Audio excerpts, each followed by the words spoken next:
Blue கலர்ல இருக்க இந்த டி-ஷர்ட்ட ரெட்டா மாத்துறதுக்கு டாவன்சி ரிசால்வ்ல நெறைய வழி இருக்கு. பட் இருந்தாலும் வெர்ஷன் 20ல இத கிளீனா பண்றதுக்கு குரோமா வாப் அப்படிங்கிற ஒரு புது ஃபீச்சரை டாவன்சி ரிசால்வ்ல இன்ட்ரோடியூஸ் பண்ணிருக்காங்க. சொல்லப்போனா டாவன்சி ரிசால்வ் வெர்ஷன் 20ல கலர் பேஜ்ல ஆட் ஆயிருக்க பிராண்ட் நியூ ஃபீச்சர் இது மட்டும் தான் சொல்லலாம். மேஜிக் மாஸ்க், டெப்த் மேப் இந்த மாதிரி விஷயங்கள்லாம் நமக்கு இம்ப்ரூவ்மெண்ட்ஸா வந்திருக்கு. பட் டோட்டலி நியூவா இருக்க விஷயம் இந்த குரோமா வாப். ஸோ இந்த டூல் செக்ஷன்ல இந்த மூணாவது இருக்க கலர் வார்ப்பர் டூலை நீங்க செலக்ட் பண்ணும்போது அங்க நீங்க பாக்குற முதல் டூல் தான் இந்த கலர் வார்ப்பருக்கு கீழே இருக்க குரோமா வார்ப். இந்த பர்டிகுலர் கிளிப்ல நான் நோட்ல எந்த அட்ஜஸ்ட்மெண்ட்டுமே பண்ணல. இதான் என் ஃபர்ஸ்ட் நோடு. இது ஒரு ரெக் 709 கிளிப். இது நான் கிரேட் பண்ண கிளிப்லாம் கிடையாது. இந்த ரெட் கலரை தான் இந்த காரை நம்ம மாத்த போறோம். இந்த குவாலிஃபயர் டூலை நான் இங்க கொண்டு வரும்போது நீங்க இந்த குரோமா வார்ப்ல பாப்பீங்க அந்த ரெட் கலர் ஒரு கிராஸ் ஹேர் மாதிரி ஹைலைட் ஆகும். நான் ஸ்கைக்கு கொண்டு போகும்போது அதே ப்ளூ கலர்ல ஹைலைட் ஆகும். குரோமா வாப்ல எப்படி ஒரு கலரை சேஞ்ச் பண்ணணும்னு சொல்றதுக்கு முன்னாடி அந்த குரோமா வாப்ல என்னென்னலாம் இருக்கு அப்படிங்கறத நான் சொல்லிடுறேன். குரோமா வார்ப்பை இதுக்கு முன்னாடி நீங்க பார்த்திருப்பீங்க. CIE குரோமடாசிட்டி டயக்ராம்ல இதே மாதிரி ஒரு டயக்ராம் நீங்க பார்த்திருப்பீங்க. நான் டயக்ராம்னு மீன் பண்றது இங்க இருக்க குரோமா வார்ப் பிக்சர் தான். குரோமா வார்ப் பிக்சர்ல நீங்க பார்க்கும்போது எல்லா கலர்ஸும் ஸ்ப்ரெட் அவுட் ஆயிட்டு இருக்கும். சென்டர்ல ஒரு சின்னதா ஒயிட் சர்க்கிள் இருக்கும். அது டீசாச்சுரேட்டட் ஏரியாவை மீன் பண்றது. Or you can say white or black கலரை மீன் பண்றது. கலர்லெஸ் ரீஜனை டினோட் பண்றது தான் அந்த சின்ன ஒயிட் சர்க்கிள். அதுக்கு மேல அந்த டயக்ராமுக்கு மேல இருக்க ஒயிட் டாட்ஸ் எல்லாமே எந்தெல்லாம் ரீஜன்ல உங்க பிக்சரோட கலர் இருக்கு அப்படிங்கறத ரெப்ரசென்ட் பண்றது. சோ இந்த பர்டிகுலர் பிக்சரை பாத்தீங்கன்னா ப்ளூ இருக்கும் அண்ட் ஆல்சோ அந்த காரோட ரெட் இருக்கும். அது எல்லாமே அப்படியே தூவி விட்ட மாதிரி ஒயிட் டாட்ஸா அந்த டயக்ராம்ல இருக்கதை நீங்க பார்க்க முடியும். So with that knowledge in mind இப்போ நம்ம ப்ரொசீட் பண்ணுவோம். கலர் சேஞ்ச் எப்படி பண்றது அப்படின்னு பார்ப்போம். இந்த குரோமா வாப்ல கலர் சேஞ்ச் பண்றதுக்கு நிறைய மோட்ஸ் இருக்கு. நான் ஃபர்ஸ்ட் மோட சொல்லிடுறேன், which is your add stroke or normal mode. நான் குரோமா வார்ப்பை இனிஷியலா செலக்ட் பண்ணல, இந்த குவாலிஃபயர் டூல் தான் எனக்கு வரும். ஸோ அந்த குவாலிஃபயர் டூலை நான் யூஸ் பண்ணி எந்த கலர் வேணுமோ அதை என் ஸ்கிரீன்ல நான் கிளிக் பண்ணணும். கிளிக் பண்ணதுக்கு அப்புறம் பாத்தீங்க அப்படின்னா குரோமா வார்ப்பர்ல ஒரு பாயிண்ட் விழுந்திருக்கும். ஸோ அந்த பாயிண்ட், அந்த ப்ளூ கலர் பாயிண்ட் தான் நான் எந்த கலரை செலக்ட் பண்ணியிருக்கேன் அப்படின்னு டினோட் பண்ணுது. ஸோ எந்த கலர் நான் செலக்ட் பண்ணியிருக்கனோ அங்கே என்னோட மவுஸ் கர்சரை வச்சுட்டு அந்த ப்ளூ கலர் பாயிண்ட்டை நான் செலக்ட் பண்ணிட்டு எந்த கலருக்கு நான் மாற்றணும்னு நினைக்கிறேனோ அந்த கலருக்கு நேர நான் ட்ராக் பண்ணி இதை கொண்டு போகிறேன். ஸோ இப்போ நான் க்ரீன் கலரில் மாற்றணும்னு நினச்சிருக்கேன். ஸோ அதனால அந்த ரெட் எண்ட்ல இருந்து நான் க்ரீன் எண்டுக்கு இதை கொண்டு வந்திருக்கேன். கொண்டு வரும்போது நீங்கள் பார்ப்பீங்க அந்த பிக்சர் ரெட் கலர்ல இருந்து க்ரீன் கலராக மாறி இருக்கு.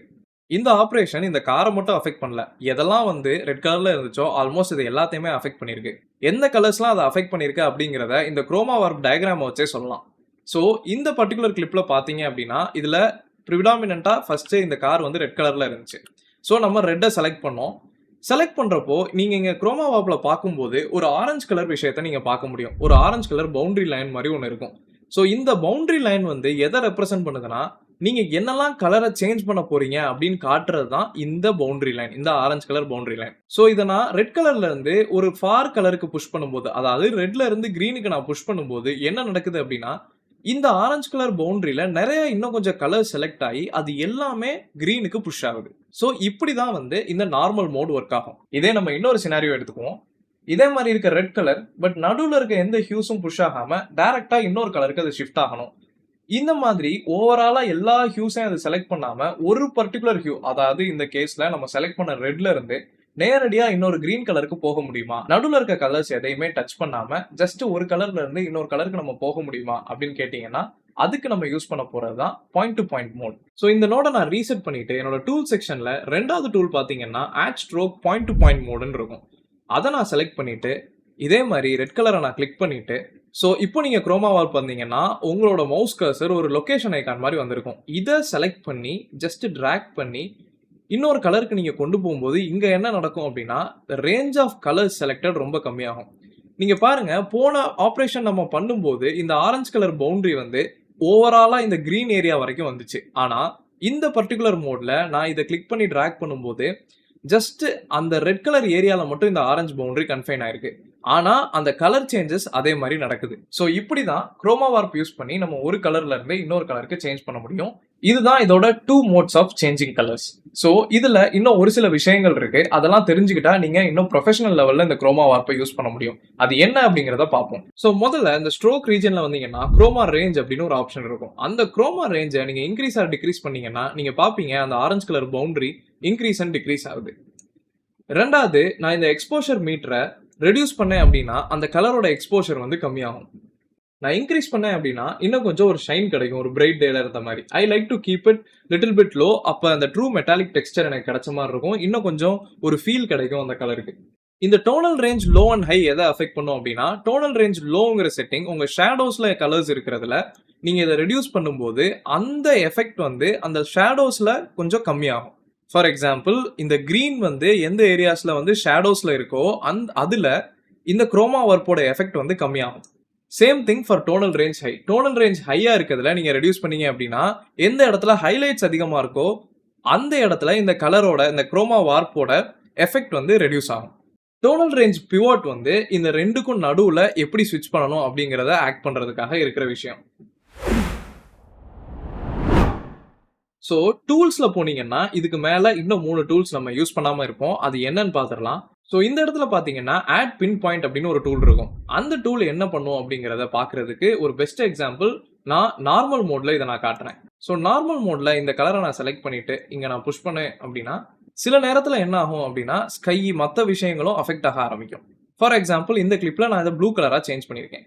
ஸோ இந்த மாதிரி சிச்சுவேஷன்ல எனக்கு வந்து இந்த ஸ்கைல சேஞ்சஸ் நடக்கக்கூடாது அப்படின்னு நான் நினைச்சேன்னா இந்த ஆட் பின் பாயிண்ட் ஆர் இதை வந்து நீங்க ஐசோலேட்டர்னு சொல்லலாம். இதை செலக்ட் பண்ணிட்டு இங்க கிளிக் பண்ணீங்க அப்படின்னா அந்த ஹியூல இந்த பர்டிகுலர் சேஞ்சஸ் போயிடும். டிபெண்டிங் ஆன் யுவர் கிளிப், இது வந்து ஒரு 8-பிட் கிளிப். அதனால நீங்க வந்து குவாலிஃபயர் பொதுவாக நான் யூஸ் பண்ண மாட்டேன்.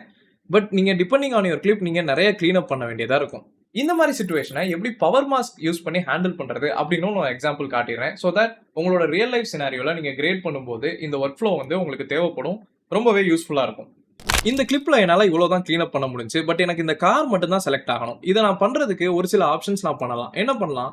எனக்கு மூவ்மெண்ட் கம்மியா இருந்துச்சுன்னா I will rather go with magic mask. Magic mask select பண்ணிட்டு இந்த கிளிப்ல எனக்கு இந்த கார் மட்டும் தான் வேணும். ஸோ அந்த காரை மட்டும் நான் செலக்ட் பண்ணுவேன். ஜஸ்ட் ஒரு நீங்க டாட் பிளேஸ் பண்ணா போதும், மேஜிக் மாஸ்க் வந்து அந்த காரை பிரில்லியண்டா செலக்ட் பண்ணிடும். ஸோ இப்போ நீங்க பாத்தீங்க இந்த ட்ரெயின்ல இருக்க கலர்ஸ் எல்லாமே வந்து கிளீன் அப் ஆயிருச்சு. ஒன்லி நமக்கு கார் மட்டும் தான் செலக்ட் ஆயிருக்கு. ஏன்னா இந்த செலக்ஷன்ல நமக்கு கார் மட்டும் தான் இப்போ செலக்ட் ஆயிருக்கு. ஸோ கடைசியா இருக்க 2 டூல்ஸ் என்ன அப்படின்னா, இந்த செலக்ட்ங்கிறது ஏதாவது ஒரு இண்டிவிஜுவல் பாயிண்ட்டை செலக்ட் பண்ணி மூவ் பண்றதுக்கு உங்களுக்கு யூஸ் ஆகும். ஸோ இந்த டெலீட் பட்டன் எல்லாத்தையுமே டெலீட் பண்ணி மொத்த எஃபெக்டையும் ரீசெட் பண்ணும். So DaVinci Resolve chroma warp பத்தி உங்களுக்கு ஒரு காம்ப்ரிஹென்சிவான எக்ஸ்பிளனேஷன் கிடைச்சிருக்கும்னு நினைக்கிறேன். எல்லாத்தையுமே சொல்லிட்டேன் ஆல்மோஸ்ட். ஈவன் நீங்க 8-பிட் ஃபுட்டேஜ்ல ஒர்க் பண்ணா எந்த மாதிரி ப்ராப்ளம்ஸை சால்வ் பண்றது, எந்த மாதிரி மாஸ்கிங் யூஸ் பண்ணி அதை சால்வ் பண்றதுங்கிற எக்ஸாம்பிளையும் நான் உங்களுக்கு கொடுத்துட்டேன்.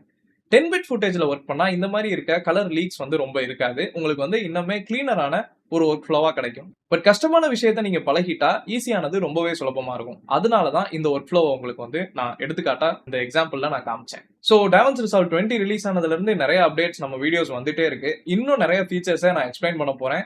So definitely stay tune. நம்ம சேனல்ல நிறைய வீடியோஸ் வரும். மறக்காம பாருங்க, மறக்காம சப்ஸ்கிரைப் பண்ணிருங்க. அண்ட் தேங்க்ஸ் ஃபார் வாட்சிங். I'll see you again in another video. Bye bye.